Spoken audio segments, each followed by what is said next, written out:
Hello, everybody. So, I have a question for you today. Calories or portions? Which should you actually be focusing on? Hi there, my name is Marisol, and I am the founder of Ruby Soul Food and Vitality Health Coaching, along with my signature offering, which is the Elite Vitality Program. And I help lady hustlers to lose weight without compromising their strength. I help them to eat in a way that really nourishes their body, their mind, and their soul without guilt. And I help them to energize naturally from the inside and out. So I'm so excited to be here with you guys on another beautiful Wednesday. Thank you for joining me here. And if you're new, I would love for you to drop a comment, introduce yourself. And if you're not new and you've been in this community, say hello as well. And everybody drop a comment and let me know specifically if there's something that you struggle with in terms of your portioning. Is there a specific food group or drink that you have trouble to watch your portion with? That's what we're going to be talking about today. And what I'm going to be speaking about specifically is why channeling your energy towards appropriately portioning your food is actually the most effective and time-saving way to eat consistently healthy in a way that really serves all of your fitness goals and your ultimate wellness, right? So we're not just talking about losing weight, gaining muscle. Those are all amazing things that we see in the mirror, but also just how you feel, right? In your relationship with food. Portioning is definitely the way to go, and I'm going to talk to you about why. So let's get right into it. If you're here with me now, or whether you're watching in the replay, again, I want to say welcome. And what I'm seeing a lot happen more than ever is that people are focusing all of their attention and time on counting calories, right? So what happens is they are not giving as much or any attention to the substance and the quality of their food. They're just caring about the number behind it, right? And that leads us down a really scary path because they end up sacrificing feeling satisfied, feeling energized, and really building that lean muscle mass that their body needs to get to their specific goals for eating junk food that really isn't giving their body anything of what it needs other than that instantly gratifying pop of flavor that we get from that first bite, or that first crunchy bite that we get in.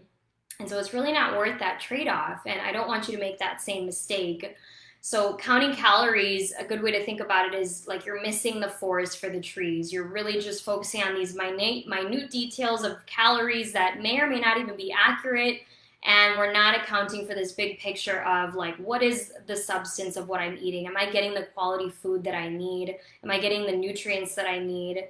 How well balanced or well rounded are my meals looking? And it's really easy to not even account for that when you're just focused on calories all the time. So these are some questions that I want you to ask yourself. And, it makes sense that we've been led down this path of prioritizing and valuing calories because the food industry and our culture has taught us that. And I think it's important that we address that. It's kind of the food industry's sneaky way of convincing you to justify continuing to have this junk food, these processed foods in your house.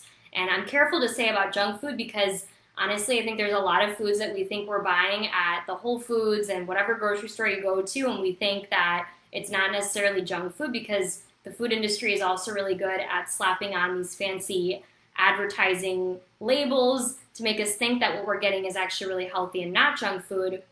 However, anything that is not a whole food that you're not preparing yourself is essentially a processed food, and most of the time it is not a high quality option and it will not serve your overall wellness. So if we are told on those labels like it's only 100 calories or it's healthy, whatever it is, it's convincing us, and it makes us want to think, okay, yeah, let me have that. I'd rather have a little bit of this snacky type food. If I know it's going to keep me contained in this amount of calories, I'm in the safe zone, right? That's kind of the mentality. And we have to address again that although it might be a lower calorie according to the company that says it is, we're going to eat it and we're going to end up burning right through it, meaning it's not going to give us energy. We're going to get hungry an hour later. It's not going to stick to us and give us that momentum we need from food to fuel us, right? That's the whole point of eating, to fuel and to help us recover. So in this case, you're going to be more likely to overeat from those junk processed foods when you calorie count, as opposed to taking the approach that I'm going to talk to you about today, which is portioning. It's kind of a different mindset, and that's going to help you to prevent that overeating and to really help you get more of the things that you need in your diet that often we kind of forget about when we just focus on calories.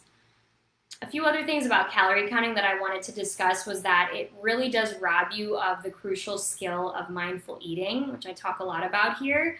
And that's the idea of consciously knowing and choosing how much of certain types of foods that you should be eating in order to get to your goals.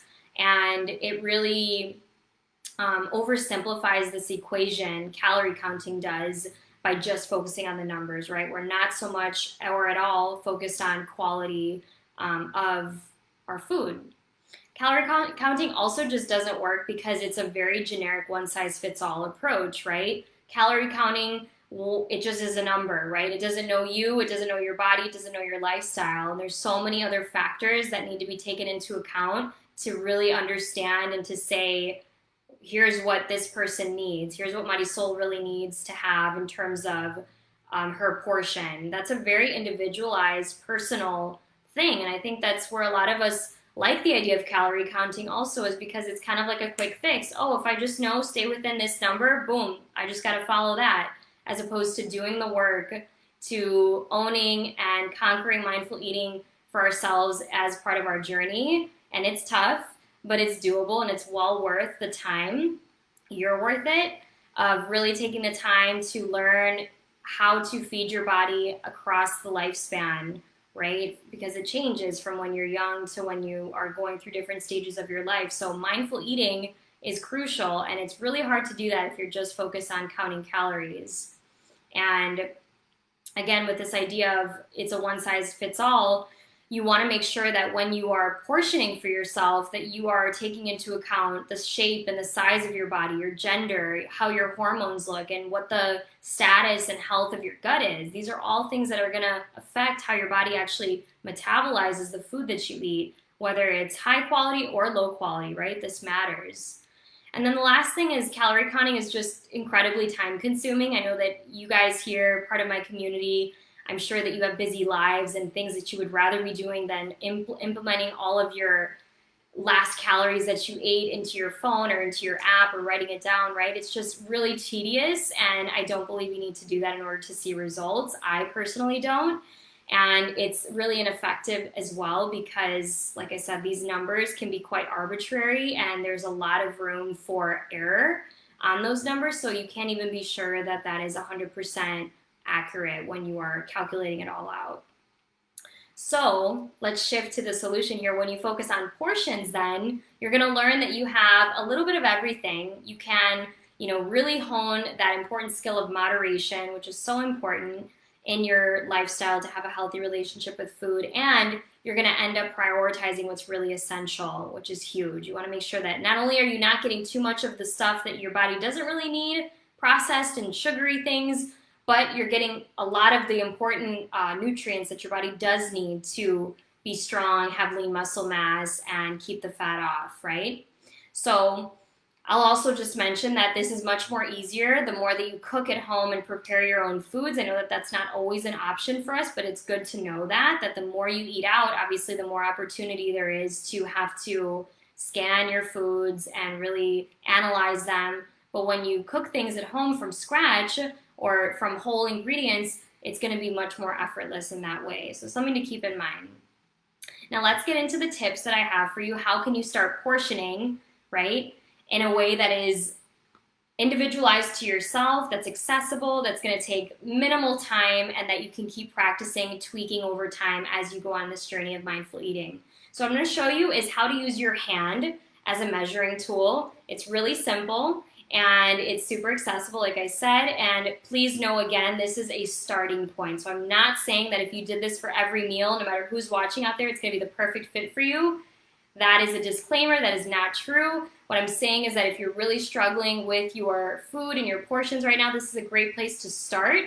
and then you can reach out to me and we can dive in further and you can tweak as needed. So using your hand, you want to look at the palm of your hand. This is going to represent what you're aiming to get for protein. So your protein should be about the size and width of your palm or thickness of your palm. Next, you want to make a cup with your palm. Oops, where am I? There we go. And in here, this cupped handful represents your carbs, your carbohydrates, right? So your rice, potatoes, fruit, ice cream. Just kidding, right? You're not gonna have ice cream for every meal. However, it still applies. Let's say you go out for ice cream. Can it fit in this palm? It's a pretty good size, right? We can deal with that. We can use that as a starting point. Next, you wanna have a fist. This is representing your veggies. Fist for veggies. Get that much on your plate. Lastly, look at your thumb. This is going to represent your fats. So your oils that you're cooking with, your nuts and seeds, your avocados. Think about using this and filling that space up with your fats. Again, starting point, right? And the more that you get used to this and the practice that you get, you're going to find, okay, maybe I need a little bit more protein. Maybe I need a little bit more fat. Maybe I can scale back on the carbs. I feel better with, more fats versus carbs. This is where that journey of individuality comes into play, where you learn about yourself and it's exciting.